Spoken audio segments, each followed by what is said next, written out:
At this point, I imagine Madame de Hotcastle, who never lets me off the hook, asking me for the romance I mentioned in the last chapter. For the first time in my life, I find myself in the necessity, harsh as it may be, of refusing her something. If I were to insert this poem into my journey, people wouldn't fail to deduce that I was the author, which would bring down on my head more than one sly joke on the need for contusions, something I prefer to avoid. So I will continue the story of my adventure with my dear neighbor, an adventure whose unexpected catastrophe, as well as the delicacy with which I conducted it, are bound to interest every class of reader. But before knowing what she replied and how she took the ingenious compliment I had addressed to her, I must reply in advance to certain persons who think they are more eloquent than I am, and who mercilessly condemn me for having struck up the conversation in such a trivial way. In their view, I will prove to them that if I had started to be witty on this important occasion, I would have flagrantly disregarded the rules of prudence and good taste.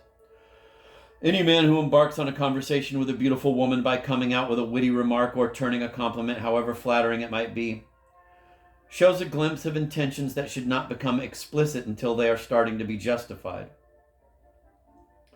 Furthermore, if he starts being witty, it is clear that he is trying to shine, and thus that he is thinking less of the lady than of himself.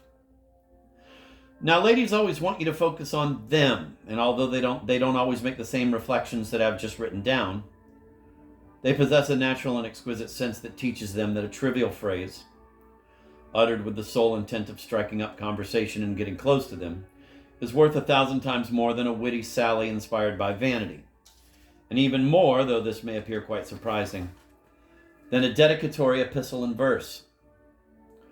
What's more, I maintain, even though my feeling may be regarded as paradoxical, that the light and brilliant wit of conversation is not even necessary in the most long-lasting love affair, if it has really sprung from the heart, and despite everything that those who have only ever half-loved may say of the long intervals that intense feelings of love and friendship leave between them, the day always goes by quickly when you spend it with your beloved, and silence is as full of interest as any discussion.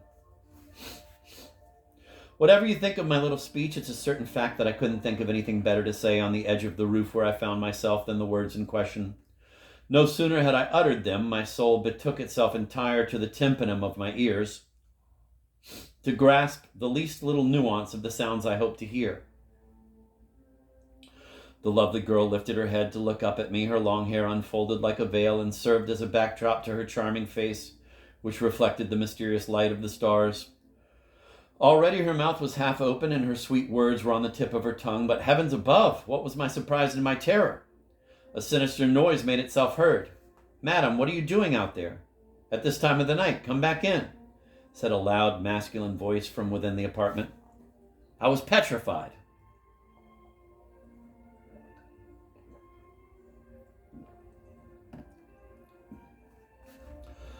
The noise was like that which must terrify the guilty when the burning gates of Tartarus are suddenly flung open before them, or like that made beneath the vaults of Hades by the 7 cataracts of the Styx, which the poets omitted to mention. A will-o'-the-wisp was shooting across the sky just then, only to disappear almost straight away. My eyes, that the bright flash of the meteor had momentarily distracted, returned to the balcony, and all they could see there was the little slipper. My neighbor, in her hasty withdrawal, had forgotten to pick it up. I gazed for a long time at this pretty shape, made to mold a foot worthy of the chisel of Praxiteles, with an emotion whose full strength I dare not admit, but what might appear quite singular, and what I could not explain to myself, is that an invincible charm prevented me from taking my eyes off it, despite all the efforts I made to look at other objects. It is said that when a snake gazes at a nightingale, the unfortunate bird, the victim of an irresistible fascination, is forced to approach the voracious reptile. Its swift wings now serve only to lead it to its destruction, and every effort it makes to get away merely brings it closer to the enemy who is pursuing it with a mesmerizing gaze. Such was the effect that slipper had on me, though without my being able to say for sure which, out of me and the slipper, was the snake. since according to the laws of physics, the attraction must have been reciprocal. It is certain that this fateful influence was no whim of my imagination. I was so really and so strongly attracted that I was twice on the verge of losing my grip and letting myself fall. However, as the balcony which I wanted to get to was not exactly under my window, but a little to one side, I could clearly see that the force of attraction invented by Newton had combined with the oblique attraction of the slipper, so that in my fall I would have followed a diagonal line and fallen onto a sentry box that from the height at which I found myself seemed to me no bigger than an egg. As a result, I would have missed my aim, so I gripped the window even more tightly, and making a resolute effort, I managed to lift my eyes and gaze upon the sky.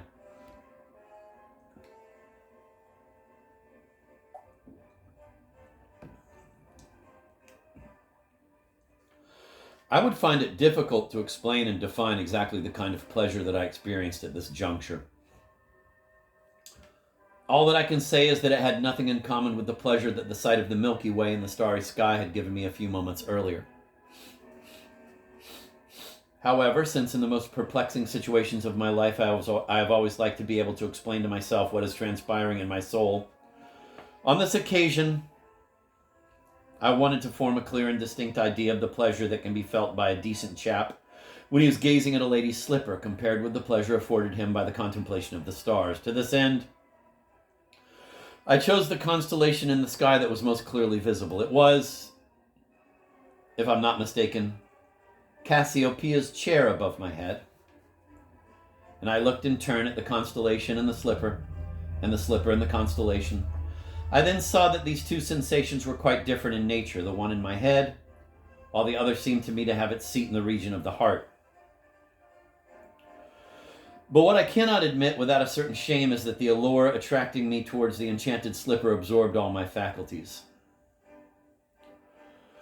The enthusiasm aroused in me a short while before by the sight of the starry sky now existed but feebly, and soon it evaporated altogether, when I heard the door to the balcony being reopened, and I spotted a little foot, whiter than alabaster, advancing slowly and fitting itself into the little slipper. I wanted to say something, but not having time to prepare myself as before, I could not find my usual presence of mind, and I heard the door to the balcony closing again before I could dream up something suitable to say.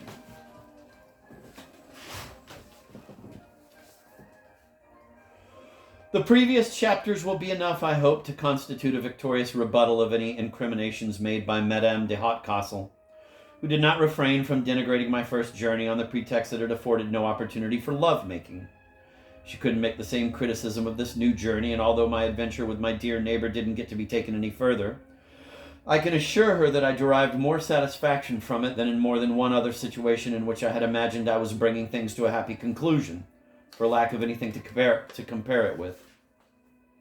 Everyone enjoys life in his or her own way, but I would feel that I was failing in my duty to the reader's benevolence if I did not inform him of a discovery which, more than anything else, has hitherto contributed to my happiness, so long, that is, as this remains our little secret. For what we have here is nothing less than a new way of making love, much more advantageous than the previous one, and with none of its disadvantages. As this invention was specially designed for the people who would like to adopt my new way of traveling, I feel I should devote a few chapters to instructing them in it.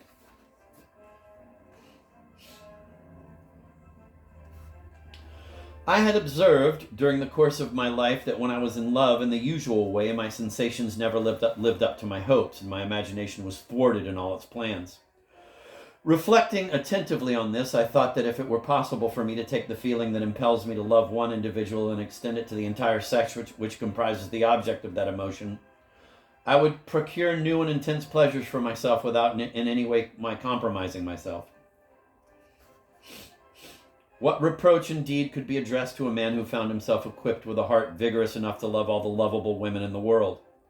Yes, madam, I love them all, and not just those whom I know or hope to meet, but all of them who live on the face of the earth. More than that, I love all the women who have ever lived, and those who will live, not to mention the even greater number that my imagination draws out of non-being.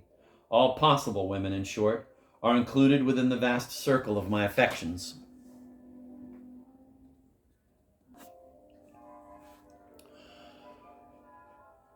By what unjust and bizarre whim would I restrict a heart such as mine within the narrow bournes of a single society? Indeed, why should I circumscribe its flight within the limits of a kingdom or even a republic? Sitting at the foot of a tempest-tossed oak tree, a young Indian widow mingles her sighs with the sound of the unleashed winds. The weapons of the warrior she loved are hung over her head, and the mournful sound they make as they knock against one another recalls to her heart the memory of her last happiness. Meanwhile, lightning is flickering through the clouds, and its livid flashes are reflected in her motionless eyes. While the funeral pyre that is to consume her is raised, she awaits, alone, without consolation. In the stupor of despair, a horrible death, which a cruel prejudice has forced her to prefer above life. What a sweet and melancholy pleasure is felt by a man of sensibility when he comes up to this unfortunate woman to console her. While I sit on the grass next to her, trying to dissuade her from this horrible sacrifice and mingling my sighs with hers and my tears with her tears, I attempt to distract her from her sorrows. The whole town rushes over to the home of Madame de A, whose husband has just died from an attack of apoplexy. She has also resolved not to survive her sad loss and is insensible to the prayers of her friends. She is letting herself die of starvation. And ever since this morning, when this news was imprudently broken to her, the unhappy woman has eaten only a biscuit and drunk only a little glass of Malaga. I give this sorrowing woman only the attention necessary for me not to infringe the laws of my universal system. And I soon leave her, since I am by nature jealous and don't want to compromise myself with a whole host of consolers, any more than with people whom it is all too easy to console.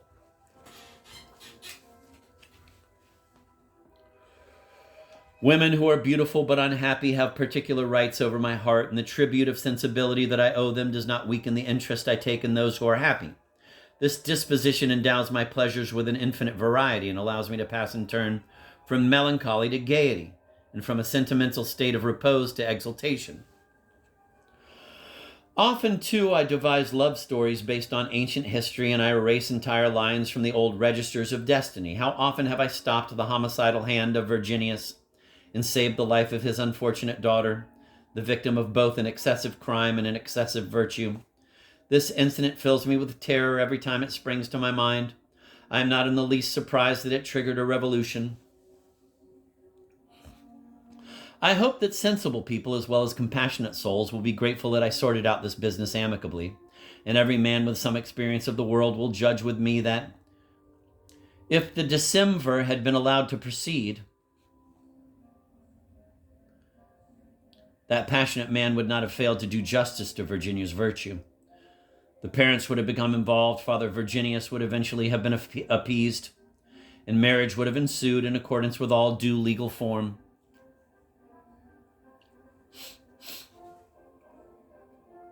But what would have become of the unhappy abandoned lover? Well, for that matter, what did the lover gain from this murder? But since you are intent on growing misty-eyed at his fate, let me tell you, my dear Marie, that 6 months after Virginia's death, he was not only fully consoled, but very happily married, and that after having several children, he lost his wife and remarried 6 weeks later, the widow of a tribune of the people. These hitherto unknown circumstances have been discovered and deciphered from a palimpsest manuscript in the Ambrosian Library by an Italian scholar of antiquity. They will, unfortunately, add yet another page to the abominable history, already far too long, of the Roman Republic.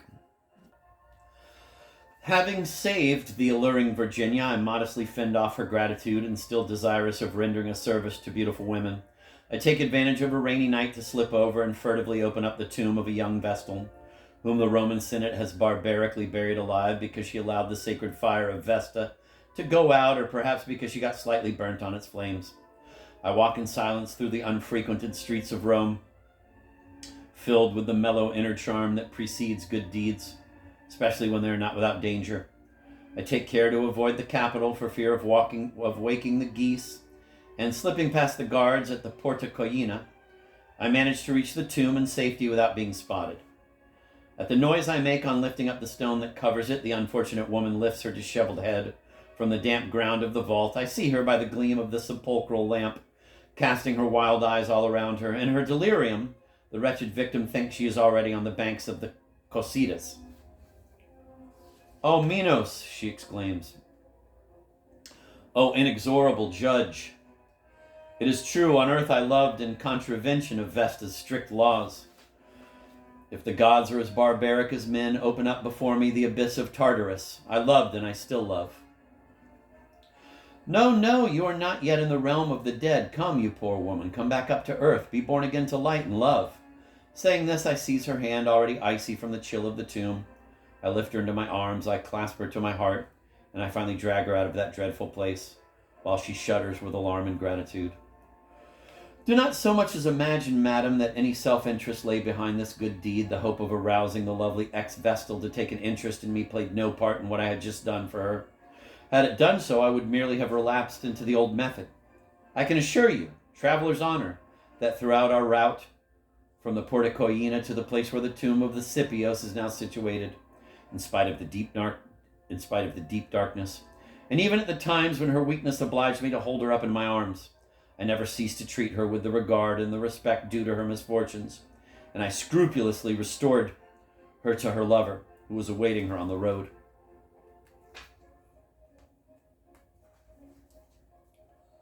Another time, as my daydreams led me along, I found myself by chance at the scene of the rape of the Sabine women.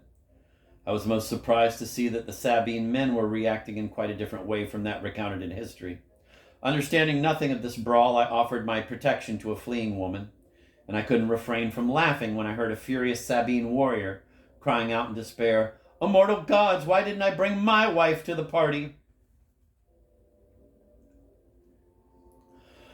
Apart from that half of the human race for which I feel such a strong affection, do I dare to tell you? Will anyone believe me? My heart is endowed with such a capacity for tenderness that all living beings, and even inanimate things, also have their fair share of it. I love the trees that lend me their shade, and the birds twittering in the leaves, and the nocturnal hooting of the owl, and the roar of the torrents. I love everything. I love the moon. You are laughing, miss. It's easy to poke fun at feelings that you don't share, but those hearts that are made like mine will understand me. Yes, I am attached by the bonds of affection to everything that surrounds me. I love the paths I walk down, the fountain from which I drink. Only with a certain twinge do I leave behind the branch that I picked up at random from a hedgerow. I still gaze at it even after I've thrown it away. We had already struck up an acquaintance. I'm filled with nostalgia for the leaves that fall and even the zephyr as it blows by. Where now is the man who stroked your black hair, Elisa, when sitting next to you on the banks of the Dour, on the eve of our eternal separation? You gazed at me sadly and silently? Where is your gaze? Where is that moment, so painful and cherished? Oh, time! Dread deity! It is not your cruel Scythe that fills me with terror. I fear only your hideous children, indifference and forgetfulness, who turn 3/4 of our lifespan into a long death. Alas, this zephyr, this gaze, this smile are as far from now as the adventures of Ariadne. All that remains in the depths of my heart are regrets and empty memories. A melancholy brew on which my life continues to swim, just as a vessel smashed by the tempest continues to float for a while on the stormy sea.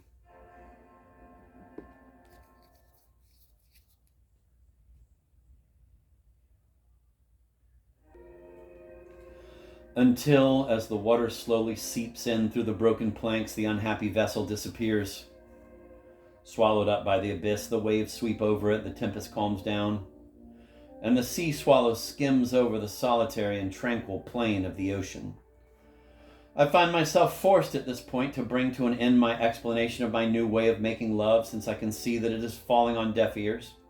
However, it will not be entirely irrelevant if I add a few more elucidations on the subject of this discovery, which does not generally suit everybody or every period of life. I wouldn't advise anyone to put it into practice at the age of 20. The inventor himself didn't use it at that time of life. To derive the maximum benefit from it, you do need to have experienced all the sorrows of life without being discouraged, and all its pleasures without being sated. One difficulty: it is especially useful at that age when reason counsels us to give up the habits of youth, and may serve as an intermediary and may serve as an intermediary and an imperceptible passage between pleasure and wisdom.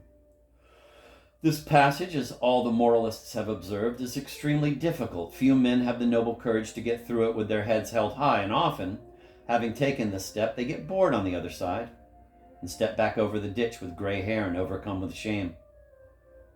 This is something they will avoid without pain thanks to my new way of making love. In fact, most of our pleasures are nothing but a whim of the imagination, and it is essential to present it with some innocent fodder so as to lure it away from the objects that we must give up, more or less in the same way that toys are presented to children when they aren't allowed to have sweeties. In this way, we have time to find our feet on the terrain of reason without even realizing we are there yet, and we reach it along the path of madness, which will make access easier for a great many people. So don't think I was mistaken when I thought I could make myself useful by picking up my pen. And all I need to do now is to defend myself against the natural impulse of self-esteem that I might be justified in feeling by revealing such truths as these to mankind. All these confidential remarks, my dear Sophie, will not have led you to forget, I hope, the embarrassing position you left me in outside my window. The emotion that the sight of my neighbor's pretty little foot had filled me with was still intense, and I had more than ever fallen under the dangerous spell of that slipper, when an unforeseen event occurred that saved me from the peril I was in of falling from the 5th story down into the street. A bat that had been fluttering around the house and that, on seeing me motionless for such a long time, apparently took me for a chimney, suddenly came diving down at me and fastened onto my ear. I felt on my cheek the horrid chill of its damp wings. All the echoes of Turin replied to the furious cry I uttered in spite of myself. The distant sentinel shouted, "Who goes there?" And I heard in the street the quick march of a patrol. I abandoned without much compunction my vista over the balcony, which no longer held much allure for me. The night's cold had seized me. A slight shudder ran from my head to my feet, and as I wrapped my dressing gown tightly around me to warm myself up, I saw to my great regret that the sensation of cold, together with the insult offered me by the bat, had been quite enough to change yet again the course of my ideas. The magical slipper would at this moment have had no more influence over me than the tresses of Berenice or any other constellation. I immediately calculated how unreasonable it would be to spend the night exposed to the inclemency of the weather, rather than to follow nature's promptings, which urge us to sleep.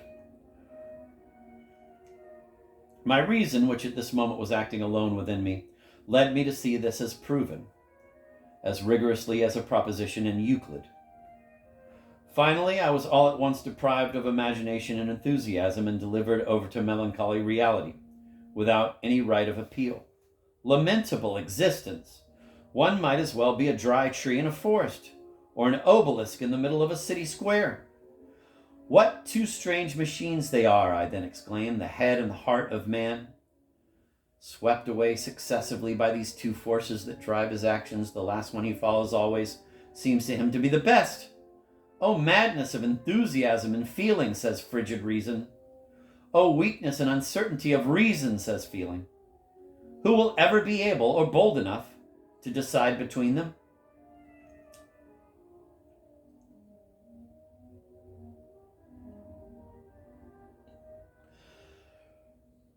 I thought it would be an excellent idea to discuss this question there and then, and to decide once and for all to which of these two guides I should entrust myself for the remainder of my life. Would I henceforth follow my head or my heart? Let's investigate.